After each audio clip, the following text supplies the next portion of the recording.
Magazine നിർമ്മാണത്തിൻ്റെ അവസാന ഭാഗം. റൈറ്ററിലാണ് നമ്മൾ ഡിസൈൻ ചെയ്ത് വെച്ചിരിക്കുന്നത്.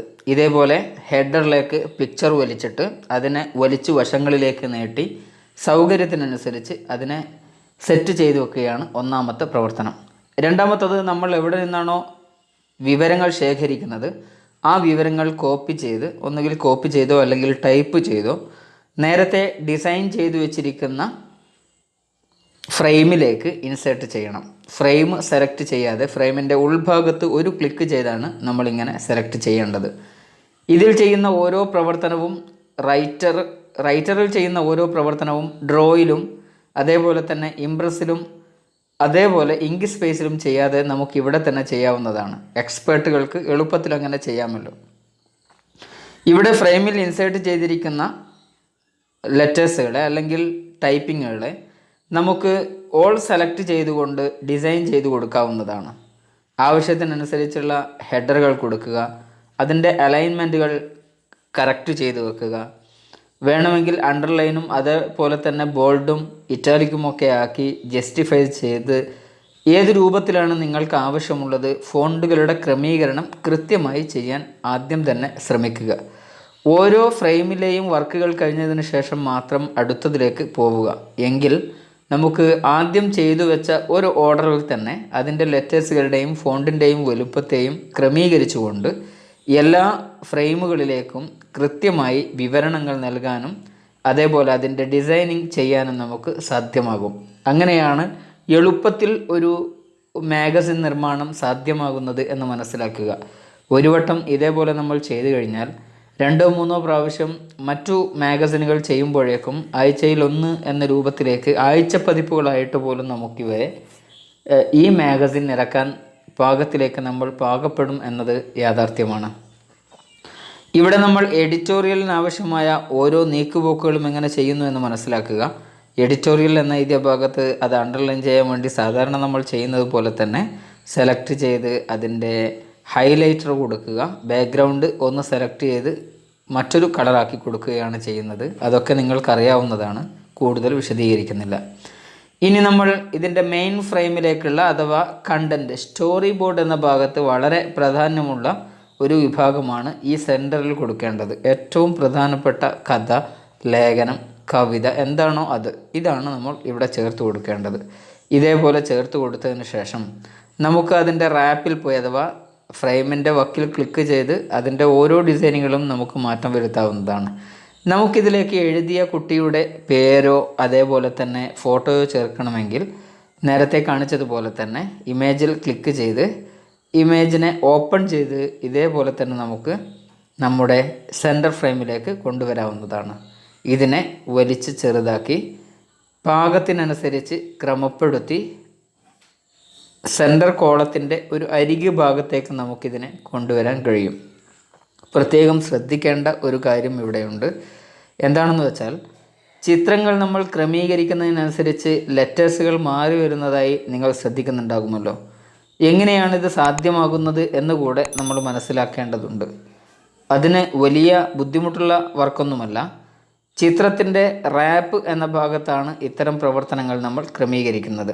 നോക്കൂ, ചിത്രത്തിൽ ക്ലിക്ക് ചെയ്താൽ ഒരു ടാബ് തുറന്നു വരികയും അതിൽ 3ാമത്തെ റാപ്പ് എന്ന ഭാഗത്ത് ക്ലിക്ക് ചെയ്ത് ഏത് ഡിസ്റ്റൻസിലാണ് അക്കങ്ങളും ഫോട്ടോവും തമ്മിലുള്ള അകലം എങ്ങനെയാണ് വേണ്ടത് എന്ന ക്രമീകരണം പോലും നമുക്കിതിൻ്റെ ഫ്രെയിമിൽ നടത്താവുന്നതാണ്. ഇനി അതല്ലെങ്കിൽ ഇൻസേർട്ടിലെ ഫ്രെയിം എന്ന ഭാഗത്ത് ക്ലിക്ക് ചെയ്ത് ഫ്രെയിം ഇൻസേർട്ട് ചെയ്തുകൊണ്ടും ഇതേപോലെ നമുക്ക് മറ്റൊരു ചെറിയ ഫ്രെയിം ക്രിയേറ്റ് ചെയ്തുകൊണ്ട് അതിലും ഫോട്ടോസ് ഇൻസേർട്ട് ചെയ്തുകൊണ്ട് വേണമെങ്കിൽ ക്രമീകരിക്കാവുന്നതാണ്. നോക്കൂ, അതിനു വേണ്ടിയുള്ള ചെറിയ ഡെമോ ആണ് ഇവിടെ കാണിക്കുന്നത്. ഈ ഫ്രെയിം നമ്മൾ ക്രമീകരിക്കുന്നതിനനുസരിച്ച് നമ്മുടെ എഴുത്ത്, ലിപി അങ്ങോട്ടും ഇങ്ങോട്ടുമൊക്കെ മാറി വരുന്നതായി കാണാം. ഓക്കെ, മാത്രവുമല്ല ഇതിൻ്റെ ഫ്രെയിമിൻ്റെ ഉൾഭാഗത്ത് ക്ലിക്ക് ചെയ്ത് ഈ ചിത്രത്തെ അതിലേക്ക് നമുക്ക് ഇൻസേർട്ട് ചെയ്യുകയും ചെയ്യാം. ഈ 2 രൂപത്തിലും നമുക്ക് ഇതിലേക്ക് ഫോട്ടോസുകളെ ആഡ് ചെയ്യാമെന്ന് മനസ്സിലായല്ലോ.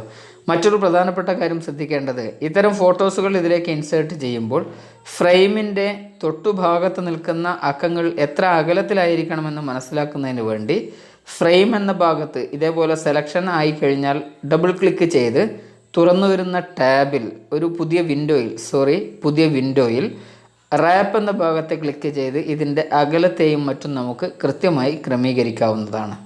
ഇങ്ങനെ ഫോട്ടോസുകൾ ചേർത്ത് കൊടുത്ത് കുട്ടിയുടെ പേരും കൂടെ എഴുതി കൊടുത്താൽ കുട്ടികൾക്കത് വളരെ സന്തോഷകരമായിരിക്കും. ഇതേപോലെ വലുതാവുകയാണെങ്കിൽ ജസ്റ്റ് നമുക്ക് ഫോണ്ടുകളുടെ വലുപ്പം കുറച്ചും അതല്ലെങ്കിൽ അതിൻ്റെ ഡിസൈനുകൾ മാറ്റിയും നമുക്ക് ചെറുതാക്കുകയും വലുതാക്കുകയും ചെയ്യാമല്ലോ. മാത്രവുമല്ല, ഇത്തരം സന്ദർഭങ്ങളിൽ കുട്ടികളുടെ ഫോട്ടോ കൊടുക്കലായിരിക്കും ഏറ്റവും ഉചിതവും. കുട്ടികൾക്കത് വളരെ പ്രചോദനകരമായ ഒരു കാര്യമായി തീരുമെന്നതുകൊണ്ടാണ് അത് പ്രത്യേകമായി സൂചിപ്പിച്ചത്. ഇതേപോലെ കുട്ടികളുടെ പേരുകൾ ആഡ് ചെയ്തു കൊടുത്ത് വീണ്ടും എന്തെങ്കിലും ക്രമീകരണം നടത്തേണ്ടതുണ്ടെങ്കിൽ ഏത് രൂപത്തിലും നമുക്ക് ക്രമീകരിക്കാം. കാരണം നമ്മൾ ഫ്രെയിമിൻ്റെ ഉള്ളിലാണ് ഓരോ വർക്കുകളും ചെയ്യുന്നത്. ഈ ഫ്രെയിമുകളെ ഏതു ഭാഗത്തേക്ക് നീക്കണമെങ്കിലും ഏതു തലത്തിലേക്ക് കൊണ്ടുപോകണമെങ്കിലും നമുക്ക് സാധ്യമാണ് എന്ന് നമ്മൾ മുമ്പ് പഠിച്ചതാണല്ലോ. ഇത്രയും കാര്യങ്ങളാണ് ഒരു ഫോട്ടോ ഇൻസേർട്ട് ചെയ്യുമ്പോൾ പ്രത്യേകമായി നമ്മൾ ശ്രദ്ധിക്കേണ്ടത്. ഇതിൻ്റെ ലൈനിലുണ്ടാകുന്ന വരകളെ എങ്ങനെ മാറ്റിയെടുക്കാമെന്ന് നമുക്ക് അവസാനം PDF കൺവേർട്ട് ചെയ്യുന്ന സമയത്ത് വിശദീകരിക്കാവുന്നതാണ്. ഇവിടെ ഇത്രയും കാര്യങ്ങൾ ചെയ്തു കഴിഞ്ഞാൽ സെൻറ്റർ ഭാഗത്തുള്ള ഒരു ഫ്രെയിം വർക്ക് നമുക്കവിടെ പൂർത്തിയായി കഴിഞ്ഞിരിക്കുന്നു. ഇനി ചെയ്യാനുള്ളത് അടുത്ത ഭാഗത്തേക്കുള്ള കണ്ടൻറ്റുകൾ ആഡ് ചെയ്യുക എന്നതാണ്. ഇതേപോലെ തന്നെ ഓരോ കണ്ടൻറ്റുകളും ഓരോ ഫ്രെയിമുകളിലേക്ക് ആഡ് ചെയ്തു കൊടുത്താണ് നമ്മൾ ഇതേപോലെ ക്രമീകരിക്കുന്നത്. ചിലപ്പോൾ ചെറിയ സമയം അധ്വാനവും ഇതിനു വേണ്ടി ചെലവഴിക്കേണ്ടി വരുമെങ്കിലും നല്ല ഒരു ഔട്ട്പുട്ട് നമുക്ക് ലഭ്യമാകും എന്നതുകൊണ്ട് പരിശ്രമങ്ങൾ പാഴാകില്ല എന്നത് 100% സത്യമാണ്. അതുകൊണ്ട് അധ്യാപക സുഹൃത്തുക്കൾ പ്രത്യേകമായി ഈ ഓൺലൈൻ കാലത്ത് ഇത്തരം മാഗസിനുകളുമായി ബന്ധപ്പെട്ട പരിശീലനങ്ങൾ നടത്തി കൃത്യമായ ഇത്തരം മാഗസിനുകൾ നിർമ്മിക്കുകയും അത് സ്കൂൾ ഗ്രൂപ്പുകളിലേക്കും രക്ഷിതാക്കളുടെ ഗ്രൂപ്പുകളിലേക്കും ഒക്കെ അയക്കുമ്പോൾ അവരുടെ മക്കൾക്കുണ്ടാകുന്ന സന്തോഷത്തെക്കുറിച്ച് പറഞ്ഞറിയിക്കേണ്ടതില്ലല്ലോ. കൂടുതൽ വിശദീകരിക്കുന്നില്ല. ഇനി നമുക്ക് അടുത്ത ഫ്രെയിമുകളിലേക്കും എങ്ങനെയാണ് ഇത്തരം ഇമേജുകൾ ചേർത്ത് കൊടുത്തിരിക്കുന്നത് എന്ന് മനസ്സിലാക്കുന്നതിന് വേണ്ടി ജസ്റ്റ് ഒരു കാര്യം കൂടെ സൂചിപ്പിക്കുകയാണ്. ആവശ്യാനുസരണം ചിത്രങ്ങളും മറ്റും ആഡ് ചെയ്ത് കഴിഞ്ഞാൽ ഇതേപോലെ നമ്മുടെ ഒരു ഫ്രെയിം വർക്ക് കംപ്ലീറ്റായി PDF എന്ന ഭാഗത്ത് ക്ലിക്ക് ചെയ്ത് നമുക്ക് സേവ് ഓപ്ഷൻ കൊടുക്കാവുന്നതാണ്. ഏതെങ്കിലും ഒരു പേര് കൊടുത്ത് മാഗസിൻ്റെ പേര് കൊടുത്ത് നമുക്ക് സേവ് ഓപ്ഷൻ കൊടുത്തു കഴിഞ്ഞാൽ ഡെസ്ക്ടോപ്പിൽ സേവ് ആയി കഴിഞ്ഞ ചിത്രത്തെ നമുക്ക് മനോഹരമായൊരു PDF മാഗസിനായി നമുക്ക് ലഭിക്കുന്നു. ഇതാണ് മാഗസിൻ്റെ ആകത്തുക. ഒരു മോഡൽ മാത്രമാണ്. നിങ്ങളുടെ ഭാവനയ്ക്കനുസരിച്ചുള്ള ഡിസൈനുകൾ ചെയ്യാവുന്നതാണ്.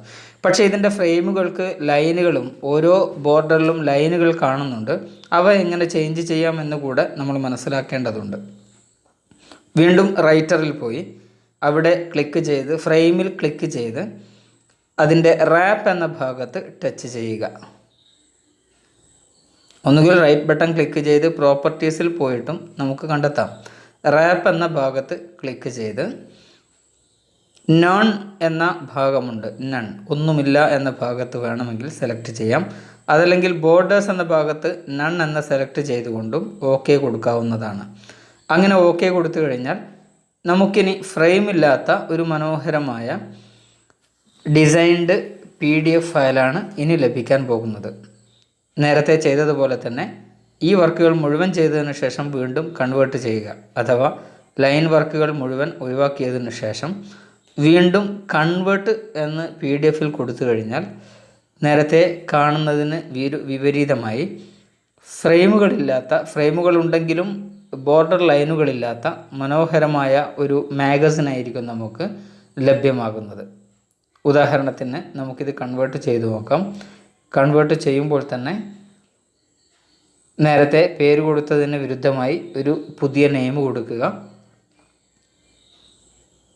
തുടർന്ന് വാട്സപ്പുകളിലും ഫേസ്ബുക്കുകളിലും സ്കൂൾ ഗ്രൂപ്പുകളിലുമൊക്കെ നമുക്ക് ടെലിഗ്രാമിൽ വരെ ഇത് വളരെ സിമ്പിളായി ഫോർവേഡ് ചെയ്യാവുന്നതേ ഉള്ളൂ. പുതിയ PDF ഇവിടെ തയ്യാറായിരിക്കുന്നു. നമുക്കൊന്ന് ജസ്റ്റ് ഓപ്പൺ ചെയ്ത് നോക്കാം. നോക്കൂ, ബോർഡർ ലൈനുകളില്ലാത്ത മനോഹരമായൊരു മാഗസിൻ ക്രിയേറ്റ് ചെയ്തിരിക്കുന്നു. തീർച്ചയായും ഇത് നിങ്ങൾക്ക് ഏറെ ഉപകാരപ്പെടുമെന്നതിൽ യാതൊരു സംശയവുമില്ല. നിങ്ങളുടെ പ്രിയപ്പെട്ട ടീച്ചേഴ്സിലേക്ക് കൂടെ ഈ വിവരം ഷെയർ ചെയ്യണമെന്ന് വിനീതമായി ഓർമ്മപ്പെടുത്തുന്നു.